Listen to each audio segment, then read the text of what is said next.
मिलेंगे। देखिए स्टूडेंट्स, पहला क्वेश्चन क्या है, यदि किसी सांकेतिक भाषा में गेम को TZNV लिखा जाता है तो उसी सांकेतिक भाषा में बोस को कैसे लिखा जाएगा। स्टूडेंट्स, यहां देखने वाली बात है कि इसको यहां पर कैसे किया गया है कि जी देखिए, जी का इंग्लिश अल्फाबेट में अगर हम इंग्लिश अल्फाबेट के ऊपर नंबर डालते हैं 1 से 26 तक, तो जी का आगे से क्रम जो है वो 7वां है, तो पीछे से टी का क्रम 7वां है।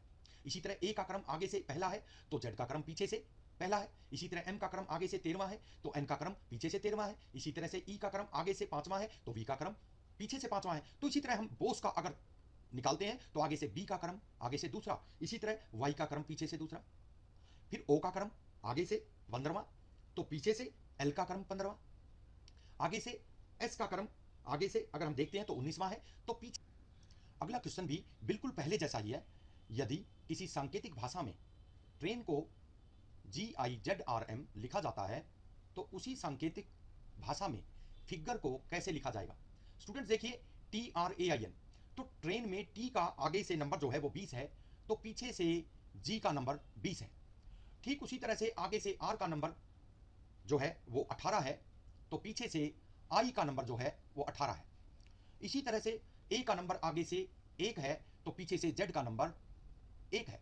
उसी तरह से आई का नंबर आगे से 9 है तो पीछे से आर का नंबर 9 है। ठीक उसी तरह से अगर एन का नंबर आगे से 14 है तो एम का नंबर पीछे से 14 है। तो फिगर को भी हम उसी तरह से रख देंगे, और अगर हम फिगर को इस तरह से रखते हैं तो हमें मिलता है URTFIV। तो देखिए URTFIV जो है हमें 3 नंबर पर यहां प्राप्त होता है। ठीक उसी तरह से अगर फिगर में एफ का आगे से नंबर जो है 6 है तो पीछे से यू का नंबर 6 है, तो हम इस तरह से इसको निकालते हैं तो 3 हमें यहां ऑप्शन हमारा बिल्कुल सही आंसर मिलता है। स्टूडेंट्स अगले क्वेश्चन का पैटर्न कुछ अलग है। देखिए, यदि ओरल को 3196 के रूप में संकेतबद्ध किया गया है तो रिटर्न को कैसे संकेतबद्ध किया जाएगा। तो स्टूडेंट्स यहां किस पैटर्न को अपनाया गया है, देखिए हम इंग्लिश अल्फाबेट के ऊपर 1 से लेकर 26 तक अंक डालते हैं, और 1 से लेकर 26 तक के जितने भी नंबर होते हैं उनमें देखते हैं ओ का नंबर क्या है। तो ओ का नंबर हमें 15 प्राप्त होता है। 15 का 1 + 5, 1 + 5 अगर हम जोड़ते हैं तो 6 मिलता है। देखिए, और 6 को उठाकर पीछे की तरफ लगाया गया है, ये देखिए। इसी तरह से हम देखते हैं आर का नंबर क्या होता है, तो आर का नंबर होता है 1 + 8, 18। 18 का 1 + 1 जोड़ते हैं तो 9 बनता है। देखिए 9 को यहां पीछे की तरफ लगाया गया है। इसी तरह ए का नंबर 1 होता है तो ए का नंबर 1 पीछे की तरफ है, ये देखिए। और एल का नंबर जो है वो 12 होता है, तो देखिए एल का नंबर अगर 12 होता है तो एल का 1 और 2 दोनों जोड़कर यहां 3 लगाया गया है। तो ठीक उसी तरह से हमें रिटर्न का भी नंबर लगाना है। अगला क्वेश्चन है, यदि प्रतिबिंब समय 10:20 हो रहा हो तो इस स्थिति में वास्तविक समय कितना होगा। तो स्टूडेंट्स ऐसा क्वेश्चन कभी भी आपके सामने आए तो आप उसको उस समय को 12 में से घटा दें, माइनस कर दें। समय है 10:20, ये 10:20 को हम इसमें घटा देते हैं। देखिए स्टूडेंट्स, यहां 12 में से 1 घंटा अगर हम यूनिट लेते हैं तो यहां 60 मिनट होते हैं, 60 में से 20 जाते हैं तो नीचे बचते हैं 40, और उसके बाद यहां बचते हैं 11 घंटे। 11 में से अगर 10 को निकालते हैं तो 1 घंटा बचता है। देखिए स्टूडेंट्स, तो इसका मतलब 1:40 का समय होगा, और वो देखिए ऑप्शन नंबर बी में क्लियर दिया गया है 1:40। तो इस प्रकार का सवाल कभी भी आपके सामने आए तो आप उसको 12 में से घटाकर देख सकते हैं। लेकिन कभी भी अगर आपके सामने 1:40 की जगह अगर यहां पर, यह आपको हमेशा याद रखना है कि अगर यहां आपको कुछ भी ना मिले यानी 0 मिले तो वो 12 होता है।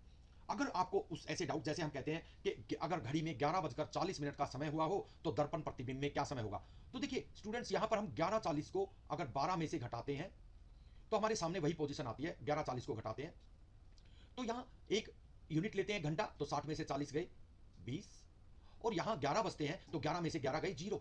तो स्टूडेंट्स भ्रमित हो जाते हैं कि अब क्या कहें, तो स्टूडेंट 0 का मतलब भी 12 ही होता है, 12:20। और अगर आपको डाउट हो तो आप 12 घंटे की बजाय आप 24 घंटे में से घटा दीजिए। 24 घंटे में से, ये देखिए 24 में से 11:40 को हम माइनस करते हैं 11:40 को, तो देखिए यहां 60 में से 40 गए 20, और यहां 23 में से 11 गए 12। तो देखिए क्लियर हो जाता है कि यहां पर 12:20 का समय होगा। रीजनिंग में हमारा नेक्स्ट क्वेश्चन सीरीज से संबंधित है। स्टूडेंट्स देखिए 0, 6, 24, 60, 120 क्वेश्चन मार्क। तो देखिए स्टूडेंट्स, कभी भी कोई सीरीज जब 0 से शुरू होती है तो मैं अपने हर स्टूडेंट्स को यह कहता हूं कि 0 से अगर कोई सीरीज अगर शुरू होती है और वो गैप से अगर ना निकले, जैसे सपोज करें यहाँ 6 आता है, फिर ये यहाँ 18 आता है, फिर यहाँ आगे अगर हम देखते हैं तो हमें 36 का गैप मिलता है। देखिए पहले हमें यहाँ पर गैप मिलता है 6 का, फिर यहाँ पर हमें गैप मिलता है 18 का, फिर हमें यहां गैप मिलता है 36 का, फिर हमें यहां गैप मिलता है 60 का। देखिए स्टूडेंट्स, तो यहां पर अगर हम 6 और 18 को देखते हैं तो 6 3 18, 18 दूनी 36, लेकिन आगे बात नहीं बन रही है। देखिए स्टूडेंट्स, अगर हम यहां पर ऐसे फंस जाएं और जीरो से सीरीज स्टार्ट हो तो आप हमेशा समझ लीजिए कि ये स्क्वायर या क्यूब का चक्कर है, यानी वर्ग और घन का चक्कर है। तो देखिए यहां क्या किया होगा, यहां जीरो है तो देखिए एक का स्क्वायर माइनस एक, तो एक के स्क्वायर में से अगर एक के स्क्वायर में से हम माइनस एक करते हैं तो क्या आता है जीरो, और दो का स्क्वायर माइनस दो करते हैं या दो का स्क्वायर माइनस एक करते हैं तो ये बात नहीं बनती, लेकिन दो का स्क्वायर माइनस दो करते हैं तो भी ये बात नहीं बनती। तो कोई बात नहीं, हम एक के क्यूब पे चलते हैं, एक के घन पे चलते हैं। एक का क्यूब, देखिए एक का क्यूब यानी एक की पावर 3 माइनस एक, तो एक ही होगा। और यहां देखिए दो की पावर 3 यानी दो का घन यानी 8, और 8 में से दो गया, यहां एक घटा यहां दो गया 6। और यहां देखिए 3 का घन, 3 का घन कितना होता है 27, 3 का क्यूब क्या होता है 27, 27 में से 3 गया 24, और 4 का घन क्या होता है 64, 64 में से 4 गया 60। और यहां देखिए 5 का घन होता है 125, 5 गुना 5 गुना 5 125 में से अगर 5 निकालते हैं तो 120 बनता है। और फिर उसके बाद 6 का घन, 6 का घन, 6 का घन कितना होता है 216, और 216 में से अगर हम 6 निकालते हैं तो हमें मिलता है 210। देखिए, और 210 हमारा आंसर जो है वो ऑप्शन नंबर 3 में क्लियर है। स्टूडेंट्स, अगली सीरीज को थोड़ा सा ध्यान से देखें।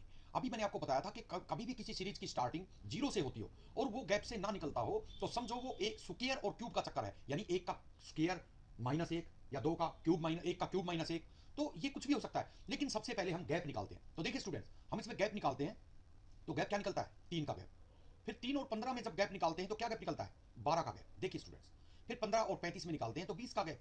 फिर देखिए स्टूडेंट्स, यहां पर हम गैप निकालते हैं तो यहां पर हमें गैप मिलता है, यानी 13 में से 5 गए 8, और यहां 5 में से 3 गया 2, 28 का गैप। और फिर यहां पर हमें मिलता है 36 का गैप। तो देखिए स्टूडेंट्स, यहां पर स्टार्टिंग में क्योंकि जीरो है तो यहां फिगर में फर्क आ गया, लेकिन अगर आप यहां पर देखें तो यहां पर क्लियर दिखाई दे रहा है कि 3 और 12 में कितने का गैप है 9 का गैप। देखिए दोबारा डबल गैप निकालेंगे, और 12 और 20 में कितने का गैप है 8 का गैप। फिर देखिए 20 और 28 में कितने का गैप, ये भी 8 का गैप। 28 और 36 में कितने का गैप है, ये भी 8 का गैप। इसका मतलब अगला गैप भी 8 का ही होना चाहिए। तो देखिए 36 और अगले में जो गैप निकलेगा वो 8 का होगा। तो इसका मतलब 0 3 0, 3 12 15, 15 20 35, 35 28 63, 63 और 36 99। और देखिए 36 में 8 जोड़ते हैं तो कितने बनते हैं 44। तो देखिए 44 और 44 और 99 को हम जोड़ते हैं तो 9 और 4 13, 1 9 4 13 और 1 14। तो देखिए 143 हमें यहां पर हमारा आंसर जो है वो प्राप्त होता है। यानी कोई भी सीरीज अगर टफ है तो हमें उसे डबल गैप से निकालने का, यानी देखिए ये डबल गैप हमने निकाला है, डबल गैप से निकालने का प्रयत्न करना चाहिए। ये क्वेश्चन मैं आपको समझा चुका हूं, लेकिन मैंने आपको ये भी कहा था कि अगर किसी सीरीज की स्टार्टिंग जीरो से होती हो और वो गैप से निकलने में थोड़ी सी परेशानी होती हो तो वो क्या हो सकता है। देखिए स्टूडेंट्स, वो क्या हो सकता है, अगर हम यहां पर देखते हैं तो सबसे पहले यहां पर क्या किया गया, देखिए सबसे पहले यहां एक जीरो की फिगर ली गई है, यानी जीरो। फिर यहां पर लिया गया है एक, फिर लिया गया है दो, सॉरी 3, फिर लिया गया है 5, फिर लिया गया है 7, फिर लिया गया है 9। आप समझ भी रहे हैं कि ये क्या है। देखिए, और फिर उसके बाद में क्या किया है स्टूडेंट्स, जीरो फिगर के बाद इधर से पहले स्टार्टिंग जीरो से कर दी, और अब देखिए जीरो गुना एक। अब देखिए फिर उसके बाद में एक लिया तो एक गुना 3। अब देखिए 5, इसको 5 से गुना। अब देखिए इसको 7 से गुना। अब देखिए इसको 9 से गुना।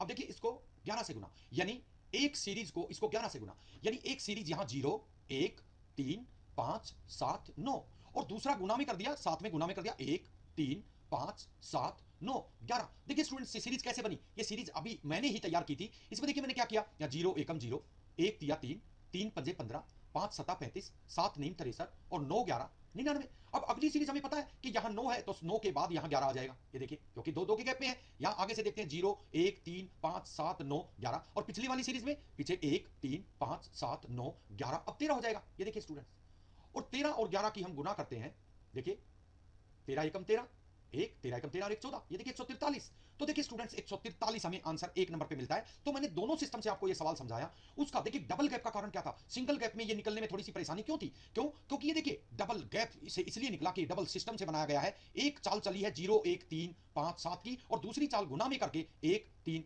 5 7। जब डबल चाल इसमें चली गई है तो डबल गैप से निकलना स्वाभाविक सी बात है स्टूडेंट्स। तो ऐसी सीरीज को हम डबल गैप से निकालने का प्रयत्न करना चाहिए, और अगर जीरो से स्टार्टिंग है और सीरीज को निकालने में मुश्किल प्रतीत होता है तो आपको एक का क्यूब माइनस एक या एक का स्क्वायर माइनस एक से उसको निकालने का, हल करने का प्रयत्न करना चाहिए स्टूडेंट्स। अगली सीरीज बिल्कुल आसान है, इसमें कुछ है ही नहीं, गैप से निकल जाता है, बिल्कुल आसान है। एक और दो में अंतर है एक का। देखिए यहां पर अंतर 1 और 2 में 1 का अंतर है, फिर यहां पर अंतर निकलता है 3 का, फिर यहां पर अंतर निकलता है 5 का, फिर यहां पर अंतर निकलता है 7 का। तो अगला अंतर 1 3 5 7 9 का निकलेगा और 17 और 9 होते हैं 26। तो 4 नंबर हमें यहां पर हमारा आंसर जो है प्राप्त होता है स्टूडेंट्स। कथन में कहता है सभी खिड़कियां दरवाजे हैं, कोई दरवाजा दीवार नहीं है। तो देखिए स्टूडेंट्स, यहां पर कोई भी चीज सभी जब होती है जब दूसरी चीज उससे बड़ी हो। सभी खिड़कियां सभी जब हो सकती हैं जब दरवाजे उससे बड़े हों। हमेशा इस बात को आपको याद रखना चाहिए कि सभी कोई भी चीज जब हो सकती है जब दूसरी चीज उससे बड़ी हो। जैसे हम कहते हैं सभी आम सेब हैं, तो सभी आम सेब जब हो सकते हैं जब सेब उनसे बड़े हों, ज्यादा हों। यह चीज हमें ध्यान रखनी है। फिर कहता है कोई भी दरवाजा दीवार नहीं है। इसका मतलब कोई भी दरवाजा दीवार नहीं है, क्योंकि खिड़की भी सारी दरवाजे हैं और दरवाजे तो दरवाजे हैं ही। तो कोई भी दरवाजा दीवार नहीं है, तो हमें यहां से हटने के लिए मजबूर किया गया है। तो दीवार हम बिल्कुल अलग से बनाएंगे, कोई भी दरवाजा दीवार नहीं है। अब हम देखते हैं कथन नंबर निष्कर्ष नंबर 1 और 2। तो कहता है 1 नंबर में कहता है कि कोई खिड़की दीवार नहीं है। देखिए कोई खिड़की दीवार नहीं है, तो इसका मतलब कोई खिड़की दीवार नहीं है। यहां आकर देखते हैं कि कोई भी खिड़की दीवार नहीं है। बिल्कुल सही है, क्योंकि खिड़की तो सारे दरवाजे हैं और दरवाजे जो है वो कुछ दरवाजे खिड़की है, तो दीवार तो बिल्कुल नजदीक ही नहीं है। तो पहला कहता है कोई खिड़की दीवार नहीं है, तो ये बिल्कुल सही है। 2 नंबर पे कहता है कि कोई दीवार दरवाजा नहीं है। इसका मतलब कोई दीवार दरवाजा नहीं है। हम क्वेश्चन में आते हैं कि कोई भी दीवार दरवाजा नहीं है। इसका मतलब कोई भी दीवार दरवाजा नहीं है, ये तो बात बिल्कुल सही है। तो 2 नंबर भी बिल्कुल सही है, यानी कोई खिड़की दीवार नहीं है और कोई दीवार दरवाजा नहीं है। तो कथन 1 और 2 बिल्कुल सत्य है। तो आपको आंसर में वहां दिया हुआ मिलता है पेपर में, आंसर 1 दीजिए यदि केवल कथन निष्कर्ष 1 सत्य है, आंसर 2 दीजिए यदि निष्कर्ष 2 सत्य है, आंसर 3 दीजिए 1 या 2 सत्य है, आंसर 4 दीजिए ना 1 सत्य है ना 2 सत्य है। तो इस तरह से आप अपने ऑप्शन को चूज कर सकते हैं। अगला क्वेश्चन है स्टूडेंट्स, कथन सभी घोड़े बैल हैं और सभी बैल तोते हैं। देखिए अभी मैंने बताया था कि सभी घोड़े बैल हैं। सभी घोड़े सभी जभी हो सकते हैं जब बैल उनसे ज्यादा हो, बैल उनसे ज्यादा हो। देखिए सभी घोड़े सभी जब हो सकते हैं जब बैल उनसे ज्यादा हो। अब कहता है सभी बैल तोते हैं। अब देखिए सभी बैल जब ही सभी तोते हो सकते हैं जब सभी बैल से ज्यादा तोते हो, तो ये तोते हो गए। देखिए अब कहता है निष्कर्ष एक और निष्कर्ष 2। कहता है सभी घोड़े तोते हैं। तो देखिए स्टूडेंट्स, सभी घोड़े तोतों के अंदर हैं, तो सभी घोड़े तोते हैं, इसमें कोई शक नहीं है। यस। कहता है 2 नंबर पे कहता है सभी तोते घोड़े हैं। अब कहता है सभी तोते घोड़े हैं। ये बात तो सही है कि सभी घोड़े तोतों के अंदर हैं, तो वो उनसे कम है, तो ये बात तो सही है। लेकिन कहता है सभी तोते घोड़े हैं, वो नहीं हो सकता। सभी घोड़े तोते हो सकते हैं, सभी तोते घोड़े नहीं हो सकते। तो 2 नंबर इसमें बिल्कुल गलत है। सभी घोड़े तोते हैं ये बात सही है, लेकिन सभी तोते घोड़े हैं ये गलत है, क्योंकि घोड़े तो तोतों का कुछ पार्ट है, यानी कुछ तोते घोड़े हैं और कुछ तोते बैल हैं। लेकिन ये भी इसमें बनता है कि कुछ तोते ये खाली जो हैं, कुछ तोते जो हैं वो बैल नहीं है और कुछ तोते बैल हैं, और इसी तरह से कुछ तोते घोड़े हैं और कुछ तोते घोड़े नहीं हैं। तो इस तरह से कथन 1 सही और 2 गलत है। तो अपना आंसर नीचे दिए गए ऑप्शन से चूज कर सकते हैं।